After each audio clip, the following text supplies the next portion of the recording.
What is up, Mizzou fans? Welcome back into another video on my channel. My name is Josh Fan of ShowMeFootball.com, covering your Missouri Tigers. He's Brayden Dowers, and Mizzou was left out of the preseason AP Top 25. We're going to discuss it right after this.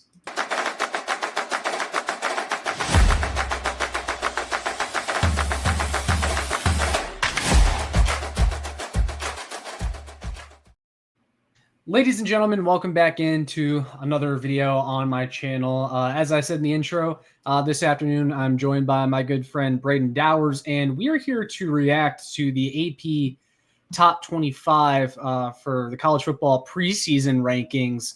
And I'm going to go ahead and throw the graphic up on the screen here before we talk about Mizzou being left out, because that's obviously going to be the thing that we mainly discuss in this video, Brayden. But my first question that I actually wanted to ask you after throwing up this list, and if you want me to throw it back up at any time, just let me know. But obviously Mizzou's left off, but I want to hear from you. My first question is, who on this list do you immediately look at and you say, how are they on this list over Mizzou? And like I said, I can throw it back up if you want, but is there anyone that stands out on there that you think just doesn't deserve to be in the top 25?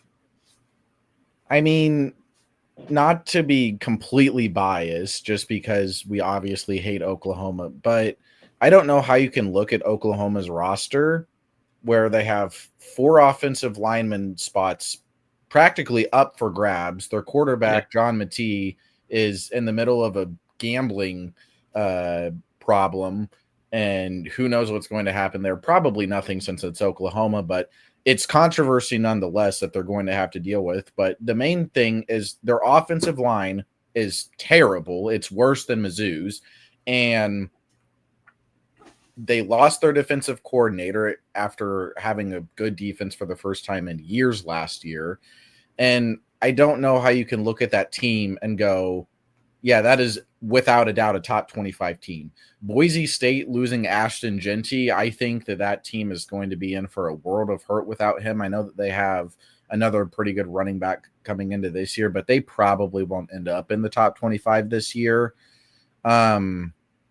Michigan and SMU also, I know Michigan has DJ Underwood, but how much can we really expect from a freshman quarterback there? Yeah. Illinois being at 12 is shocking. Yeah. I mean, I don't really keep up too much with Illinois and what's going on there, but I would assume they had to have done some crazy shit in the portal in their last recruiting class to be up to number 12. And then when you get in the top 10, to me, really, it just looks like we're putting all the brands and the blue bloods. Yeah, I mean, the top 10, some version of that every single year. Yeah. And I think there's a stat where it's like 29 out of the last 30 years, there's been a team that comes into the season unranked that finishes in the top 10. And then there's usually 3 or 4 teams within the top 10 that finish unranked completely. So preseason polls really don't mean jack shit. And also, the AP poll, we should point out, the AP poll immediately, once the college football playoff rankings come out, everyone stops paying attention to the AP top 25.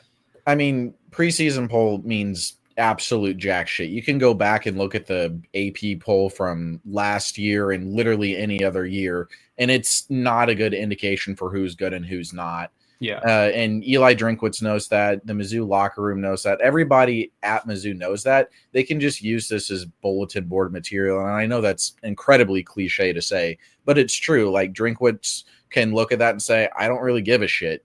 We'll play our games and we'll play to win. And if we keep winning, then we'll be in the top 25. And that's what matters. Yeah. Just real quick, my opinion, looking at the list, I agree with most of them that you said. K-State, obviously they're a good team. They're a good program that consistently is winning 8 or 9 games, but it just seems like a lot to it feels like they're guaranteed a top 15, top 20 spot in this every year in the preseason. Not totally sure I agree with their ranking. Texas Tech, I know they've kind of won the offseason transfer portal and all, but they haven't been very good as of recently. They feel like a lot of hype right now, not a lot of substance. Illinois, like you said, that one is kind of shocking to see them that high.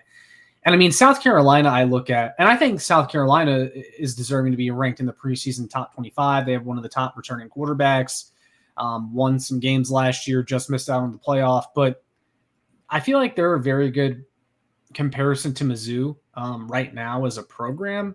And it's like if South Carolina's 13, I feel like Mizzou shouldn't be too far behind them. And yet they are. But like I said, Brayden, we were discussing this off camera, but I feel like the preseason top 25 is based off two things. And the first one is how many games did you win last year? Because even though they want to act like last season isn't factored into this, it is. And then secondly, do we know who your quarterback is? And a lot of these teams you see up there in the top 25, it's because they have a quarterback that's known nationally. Bo Pribula, who we're all excited about, and I mean, me and you both assume that he's going to be the starter at this point. Yeah.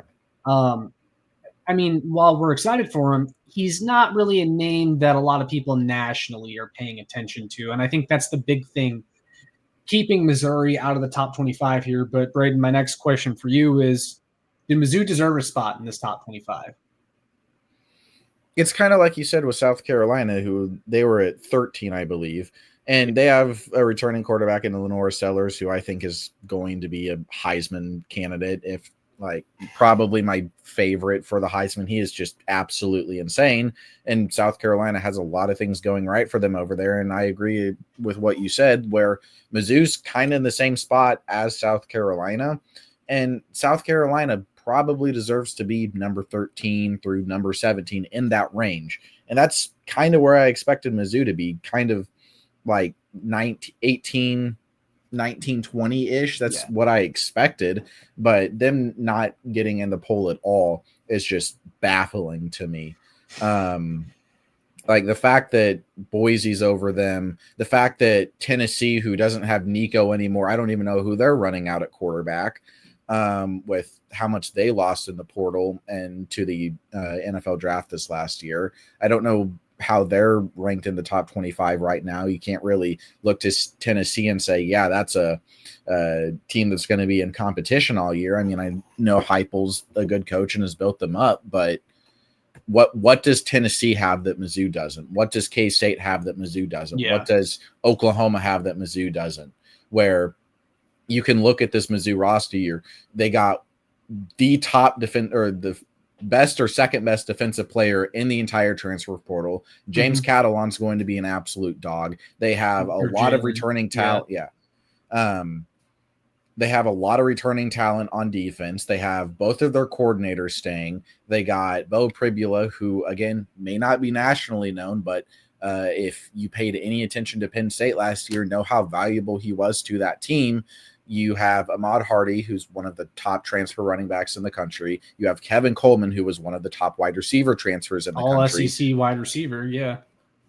Like, they brought in guys, like, yes, they lost Luther Burden. Yes, they lost Theo Weiss. But they brought in more than enough on the offensive side to replace them. And they have so many wide receivers that can replace their production with Josh Manning, Marquise Johnson, and I'm forgetting somebody. We got Josh Manning, Marquise Johnson, Kevin Coleman. Yeah. But James Madison's, I mean, he'll be pushing just those time. Three. Like Norfleet, that's who I was thinking of. He's a tight end, but that's who I was thinking of. Like Brett Norfleet, Kevin, and a healthy Brett Norfleet. We should add. Like, it's not like we're going into the year without weapons. And while we have concerns about the offensive line, that shouldn't be enough to leave you out of the top 25. Because if Oklahoma, who has so many holes on their offensive lines in the top 25, there's zero reason why we shouldn't be. Well, look at Oklahoma, for example. Okay. You know, they brought in the quarterback, but there were a lot of holes on that team last year, particularly on the offensive line. And it feels like because they got the quarterback and they also got Jaden Ott, the Cal running back in the spring window, and that was a big addition for them. But it's like, you know, how is just those two additions, and I'm not saying they haven't made other additions, but it's like, how does that alone thrust them into the top 20? And then you have Mizzou, because like, here's the thing, like a lot of this is off-season hype, preseason top 25. And like, when you hear a lot of people talk about the Mizzou transfer class, like everyone loves it. This was a top 10 transfer class I mean, you just listed off a ton of names. They got one of the best offensive players in the portal, one of the best defensive players in the portal. We've talked on this channel about how, we think Bo Perbula at worst, like you can run a functioning offense with him just because of his ability to run, even though he's not a national known name. But it's like, when you look at the talent on Missouri's roster, and we've heard Drinkwitz say it over and over again, he thinks this is his most talented team that he's had. And I mean, some may say that's coach speak, but like, I agree with him. I mean, it checks out when you look at the team, just the amount of All-Americans, freshman All-Americans that they have on this roster. Like when you look at the team, this is a top 25 team talent-wise, and that's really what the preseason rankings are. It's just that the big question is quarterback and maybe left tackle, but we'll be discussing that in another video here in a moment that you guys will want to check out. But I mean, I just look at Missouri's team and I think they have a top 25 team. This is a team that has won double-digit games the previous 2 seasons. Like, I'm not really sure what the argument is to keep us out over some of these other programs. I remember you mentioning that we've won 21 games in the past 2 years. That reminds me that I believe we are the first SEC team to have won to have 10 win seasons in the last 2 years and not be ranked in the top 25. I believe that's the first time that's happened to an SEC team since the 80s. Yeah.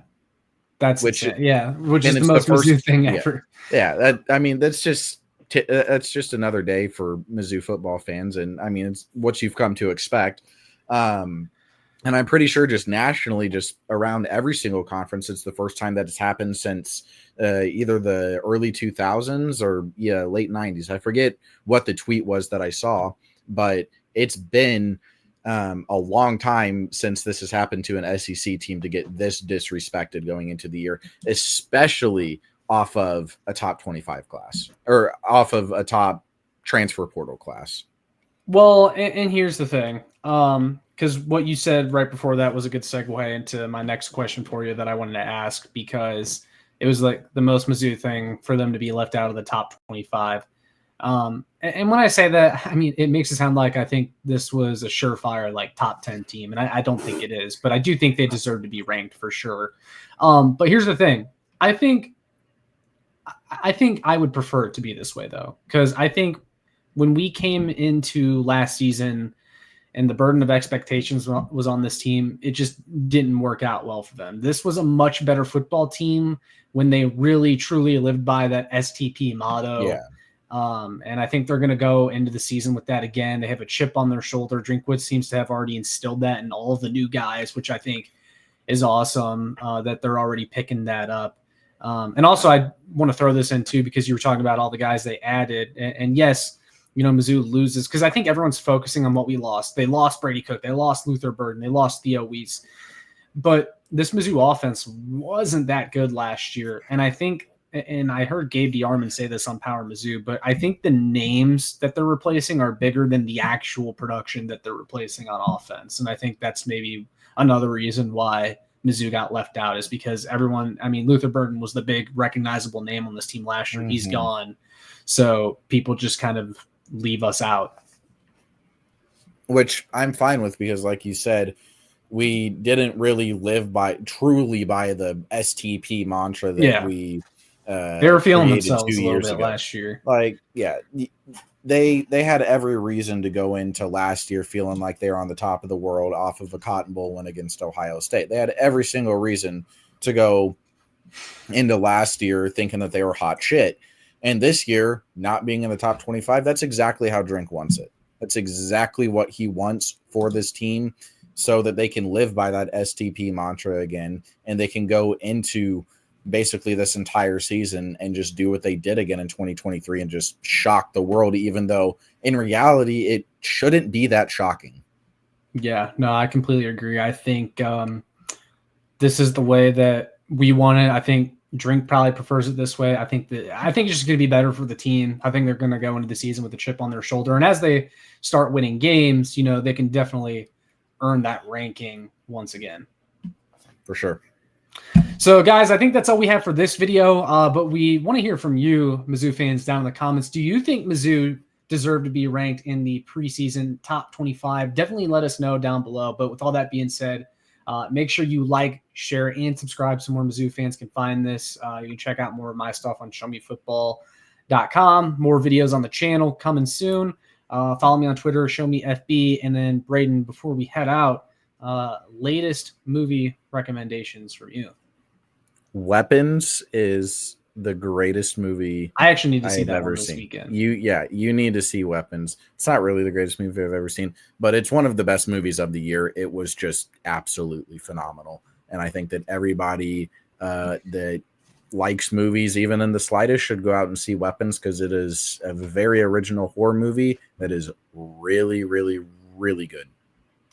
So there you guys have it. All Brayden's stuff. Well, I'll put Show Me Movies in the description. Although I know production is kind of slowed over there, but we need to get back into the swing of things. But yeah, everything will be in the description as always. That's all we got for this one. We'll see you guys in the next one. And as always, MIZ. ZOU.